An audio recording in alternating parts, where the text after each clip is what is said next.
Hello, this is Tom Campbell. In March 2019, I attended a CNI's course with Evelyn, and it took, I think, 5 days to work on this process of seeing without eyes. And I guess I should start out by saying that this is the real thing. What Evelyn is teaching us to do is remote view in real time.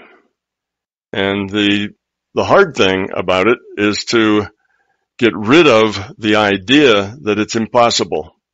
That's the hard thing to do.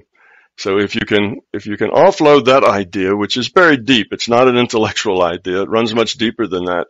If you can get rid of the idea that it's an impossible thing to do, then it becomes relatively easy.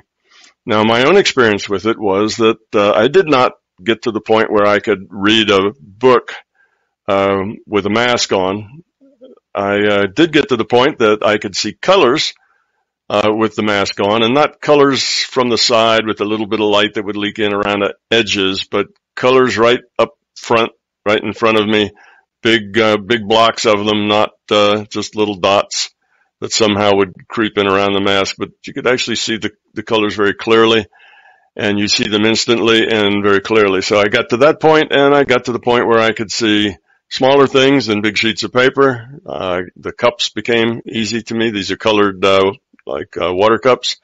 And I got to the point that I could see some of the shapes. And when trying to read, I did see a letter or two, but it was like I had this slit, not like looking through a keyhole, but like looking through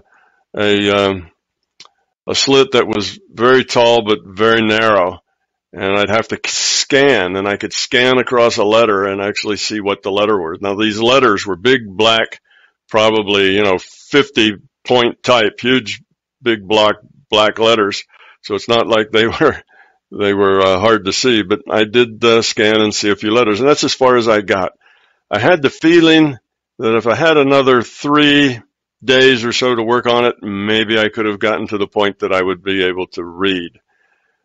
It just takes that long to convince yourself that what you're doing, can actually work.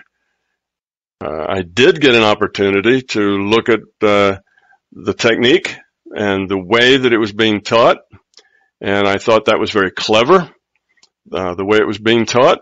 It did help people get over this idea that it was impossible.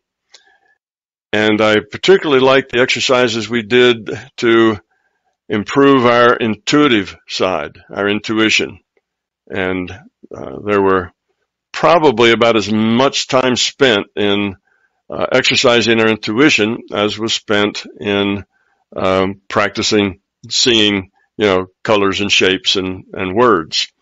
And I think that was a very good idea, because this can only work if you approach it from the intuition, what I call also the being level. If you approach this intellectually, then nothing really is going to happen. It isn't an intellectual process. The only way that one remote views, which again, this is remote viewing in real time, the only way to do that is as an intuitive sense, not as an intellectual sense. And our culture tends to emphasize the intellectual part, so it's hard for us, particularly people who are physicists like me, or engineers, or people who otherwise work in technical areas, management, lawyers. It's not just techies, but people who work in logical process have a particularly hard time letting go of the idea that what they're trying to do is impossible, which blocks it intuitively.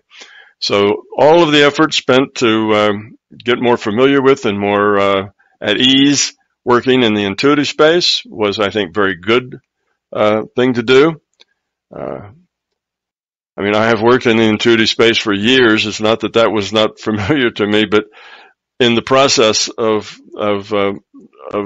doing this seeing without eyes was a very special process, and it I think was a good one. So I would encourage those of you who are thinking about it to go give it a try. If you're a logical process person, a left brain person, probably the 1 week, will be a little short. At least it was for me. If you're not, if you're a right brain person and work out of the intuitive process, you'll probably find it pretty easy. You'll probably be one of the ones that ends up reading a book with a mask that cuts all the light out, probably within the 5 days. So however it comes out, it's going to be interesting and it's going to be useful, particularly if you continue the working the process afterward.